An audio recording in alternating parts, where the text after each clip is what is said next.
Dans cette vidéo, on vous présente 10 choses interdites aux employeurs du Québec. Cette vidéo est commanditée par l'Œil du recruteur. Faites préparer votre CV, votre entrevue d'embauche ou faites-vous faire un compte LinkedIn par un professionnel en recrutement.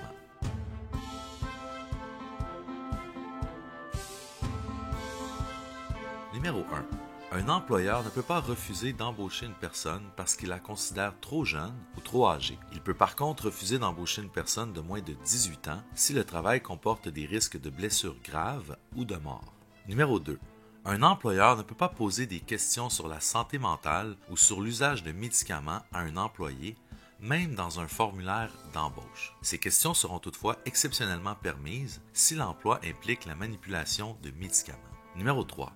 Un employeur ne peut pas refuser d'embaucher ou congédier une personne parce qu'elle a commis un acte criminel si son crime n'a aucun lien avec son emploi ou si elle a obtenu le pardon. La question que l'employeur doit se poser pour vérifier s'il y a un lien est: est-ce que le crime qui a été commis pourrait se reproduire dans le cadre du travail? Numéro 4.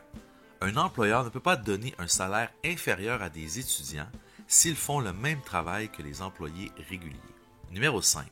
Un employeur ne peut pas filmer ses employés pour évaluer leur performance au travail, par exemple. Il peut par contre installer des caméras pour résoudre des problèmes liés au vol de marchandises. Numéro 6. Un employeur ne peut pas mettre en danger la santé ou la sécurité d'un employé. Il doit notamment permettre à un employé fatigué de se reposer. Numéro 7.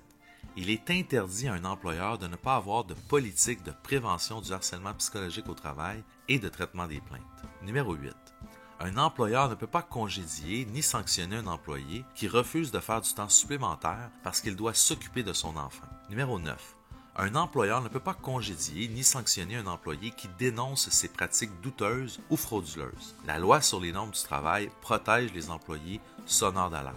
Numéro 10. Enfin, un employeur ne peut pas congédier ni sanctionner un employé qui se fait saisir son salaire. La saisie de salaire est d'ailleurs un moyen très efficace de faire exécuter un jugement qui condamne une personne à payer une somme d'argent. Cette vidéo vous fait réagir, inscrivez-le dans les commentaires et abonnez-vous à la chaîne pour ne pas manquer nos vidéos hebdomadaires.